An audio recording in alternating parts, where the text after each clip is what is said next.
नमस्कार मंडळी, तुमचं या माझ्या चॅनलमध्ये खूप खूप स्वागत आहे.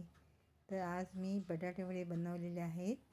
तर हे बघा, हे वडे बनवले, सोबत कांदा चिरून घेतलेला आहे, चटणी पण बनवली आहे, मिरच्या तळलेल्या आहेत. तर चला आता आपण प्रत्येकाला एक एक वडा आपण तयार करून देऊया. हे बघा, सगळं तयारी झालेली आहे. आता एकेकाला वडा तयार करून देते. तर आता पहिल्यांदा पावमधून कट करून घेते आणि दोन्ही साईडला आता चटणी लावून घ्यायची. पहिल्यांदा आता एका साईडला मी चटणी लावलेली आहे, परत आता दुसऱ्या साईडला पण मी आता चटणी लावून घेते.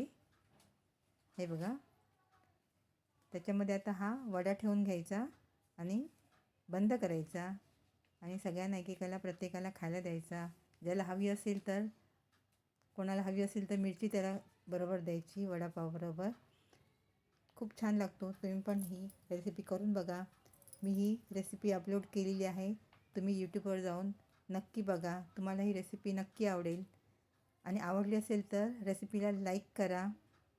बघा, खूप छान लागते. आम्ही ही रेसिपी दर आठवड्यात बनवतो वडापावची, तर तुम्ही पण नक्की करून बघा.